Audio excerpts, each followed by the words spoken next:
Hello everyone and welcome back to another video here on Sequoia, and I think it was back in July I got the lens which is my one and only favourite lens, of course, for the Sony a7 Mark III. And this lens was incredibly difficult to get, trust me.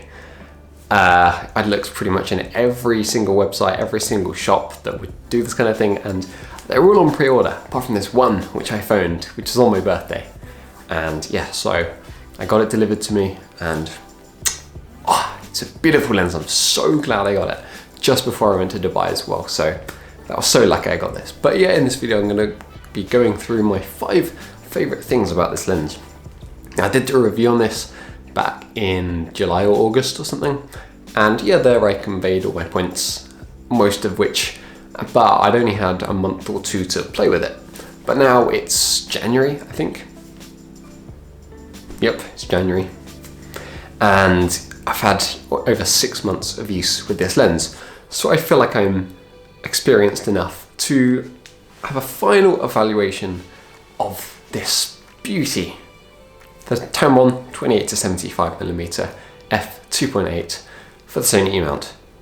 Alright, so yeah, before I start, if you do enjoy this video, please subscribe to the channel. So yeah, point number 1 is the price of it. Now, I got this for I think about £700, but yeah, so around £700-800. That is still a fantastic price to pay for a 28-75mm f2.8 all the way through.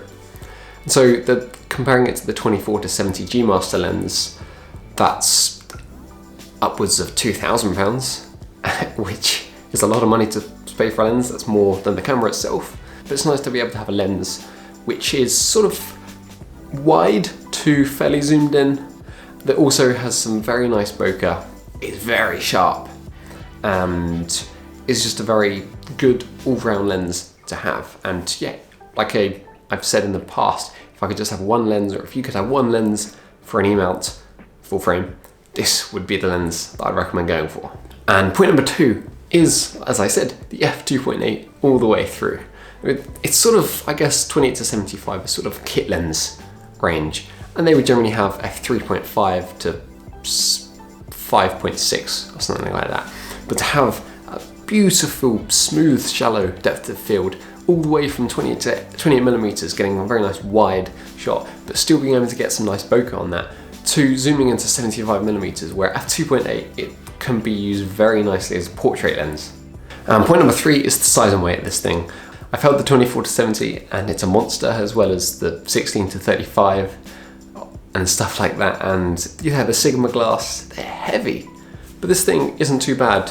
I think it's a few hundred grams. I'll put it on the screen right now how many grams this lens weighs. Yeah, overall, there's not much to say about. It's not that big and it's not that heavy. So when you're carrying it around, going on holiday, it's a nice easy lens, also versatile to take around and not do your back in, I guess. All right, number 4 is sharpness.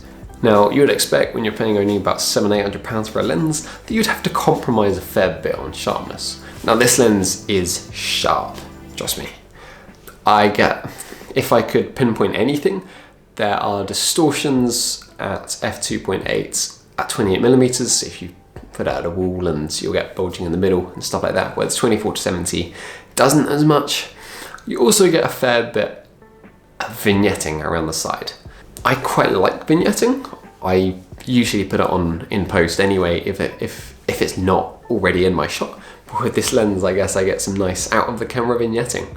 So less work in post, but yeah, that's one of the drawbacks of the sharpness. But yeah, looking online, comparing it to the 24-70, the sharpness when you go in to the center is very sharp. Obviously, the reason it's cheaper, I guess, partly, is because as you go to the corners and the edges, it's going to be less sharp. You're going to see a fair amount more distortion than you would on a 24-70 G Master, for example. But still, for the price, crisp sharp.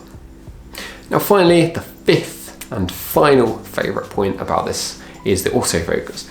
Now, the a7 Mark III already has a fantastic autofocus system, which is, and if you saw my last video when I was showing the microphone up to the camera, it was I think it focused in about 3 frames of video, which is obviously 3/23. 1/8 of a second.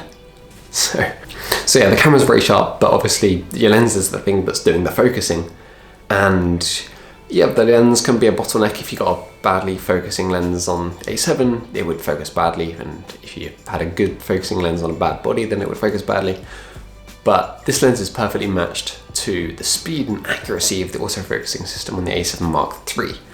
But yeah, those are my favorite things about this lens. I love it so much, like I keep on saying, I would recommend this thing any day. Hopefully Tamron are going to bring out some more lenses, maybe a 70 to 200 replacement, which is under £1,000, which if they did, I would be straight into that, and maybe a 60 to 35 or something. But yeah, thanks a lot for watching this video. If you did enjoy it, please hit the like button and subscribe to the channel, and I'll see you guys in the next one. Gotta take off the lens cap. See you guys in the next one. And I missed. See you guys in the next one. Oh god, I made it eventually.